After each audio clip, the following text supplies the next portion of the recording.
Hi there, I'm Ed Haig, Director at Source, and I wanted to share with you a few of the findings from our recent research into how consulting firms are using Twitter for thought leadership.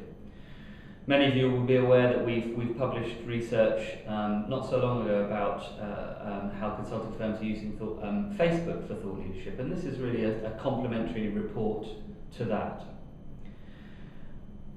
In the course of our research, we looked at about 59 different Twitter accounts from, I think, 14 of the world's leading consulting firms. So it was pretty extensive analysis, and we tracked those accounts over a period of a month. I think it's fair to say there's a lot of skepticism about Twitter, indeed about social media at the moment, and I think a lot of that skepticism is well placed.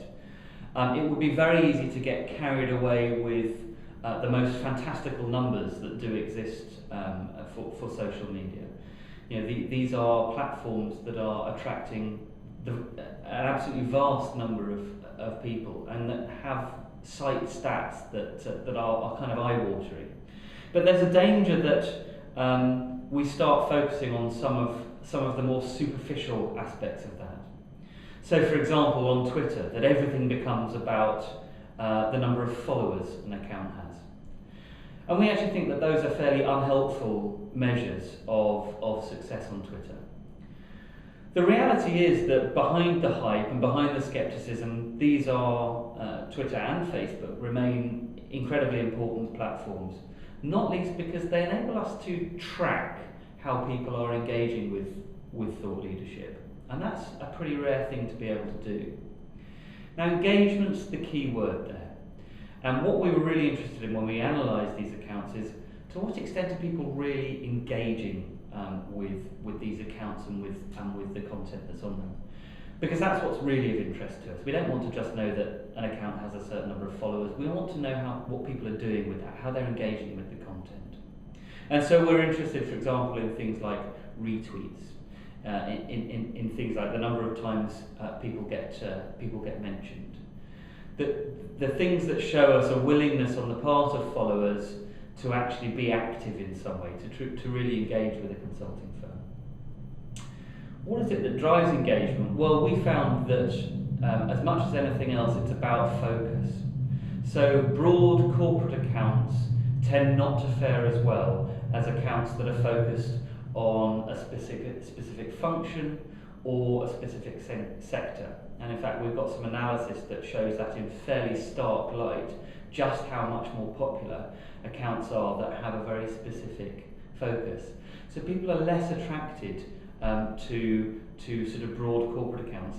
They'll turn up, they may follow them, but they very rarely actually engage with them. They're never really engaging with the content in a way that they absolutely are for more focused accounts. Volume also matters here, and you know, the truth is that social media is to a large extent a numbers game.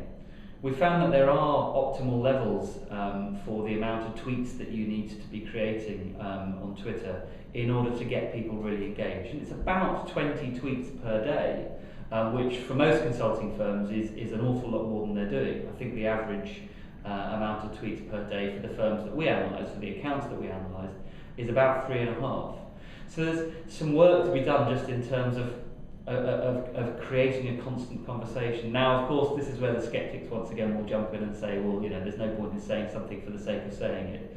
And there isn't, and really I don't think this ever needs to be about stream of consciousness, but we need to think about how we can be drip feeding information, how we can be kind of building up that conversation with people and treating Twitter as something of a volume game. But I think perhaps the most important thing is to understand that people on Twitter need to be treated as people. There's a real tendency here for consulting firms to speak as the kind of corporate entities that they understand they are.